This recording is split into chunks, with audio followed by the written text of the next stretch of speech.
Preboha, čo sa vám stalo? Prečo máte na nose leukoplast? Na nose? Chcete povedať na miesto nosa, len to povedzte pokojne, nešetrite ma, ja som sa s tým už zmieril. No nie, ja som sa vás nechcel dotknúť. Napokon akýsi výčnelok vám tam ešte zostal. To, čo vidíte, to je už len torzo.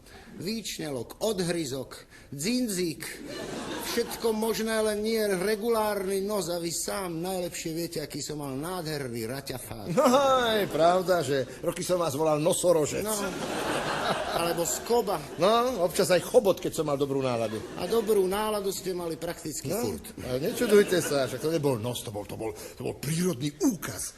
Pamätáte sa, keď vám ho raz na maškarnom plese chcela tá slečna strhnúť a vy ste na ňu zakričali, docháž ho, to je môj vlastný. Ani mi to nepripomínajte, lebo sa rozplačem. Vidíte, čo mi zostalo. No počkajte, no ako sa to stalo? Prešiel vám ho vlak? Odhryzol mi ho. Kto? Pes? Nie, to musel byť kôň. Bol to Filadelfi. Kto? Filadelfi. To je môj bezprostredný nadriadený. Teda bol, už nie je. Ja totiž už nie som tam, kde som bol.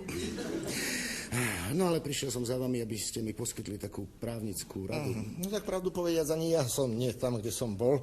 No ale keď chcete, tak vám poradiť môžem. Takže k veci. Dostanem 100 korún. Prosím. Tak, teraz už ako právnik. Ad revidendum. Odhryzol vám dotyčný Filadelfi z nosa len tak, bez príčiny? No, celkom bez príčiny to nebolo. Ja som mu totiž povedal svoje. Vy ste vedeli, že ten Filadelfi hryzie a napriek tomu ste mu povedali svoje? A čie som mu mal povedať? Ja vám poviem. Tomu hovorím odvaha. No nie.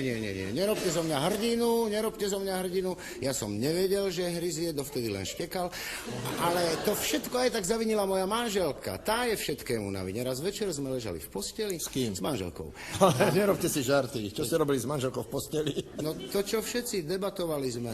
A ona mi hovorí, počúvaj, máš malý plat, mal by si sa už konečne ozvať, veď keď sa ozveš, z nosa ti nik neodhryzne. Aj keď odhryzne, tak ešte ti z neho dostane hodný kus. Skrátka, vyprovokovala ma, manželka ma vyprovokovala, tak vošla do mňa zlosť. Zlosť do mňa vošla, a keď sa nazlostím, viete, tak je zle. S kým? Bohužiaľ, väčšinou so mnou.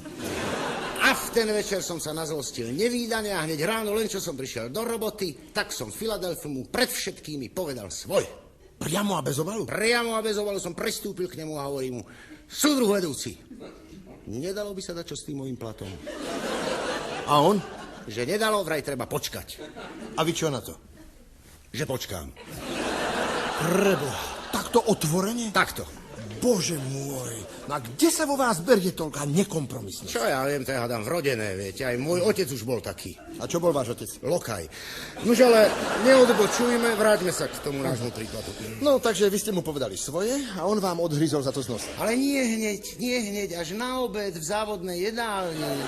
Ja, tak to bolo od hladu. No, nesmiete to brať osobne. Nie, nebolo to od hladu, bolo to po obede. Viete, my máme závodnú jedáleň a tam vedú také dve chodbičky. Jednou chodbičkou vchádzajú hladní a druhou chodbičkou vychádzajú najedení. A v tej chodbičke pre najedených sme sa s Filadelfím ocitli sami dvaja z očí v oči. A ako vás poznám, tak ste mu hneď povedali niečo ostrejšie. Priznám sa, nezdržal som sa, dosť vyzývavo som sa na ňo pozrel a hovorím, tak čo? Chutilo? Nemajte sa opýtať sa niekoho v závodnej jedálni, či mu chutilo. No. Toto je provokácia. No. A on sa na mňa pozrel takým zvláštnym pohľadom a hovorí mi, ešte by som si dačo zahryzol. A vtedy sa to stalo. Odhryzol mi ho. Na jeden záhryz? Na jeden. Tomu hovorím chrup.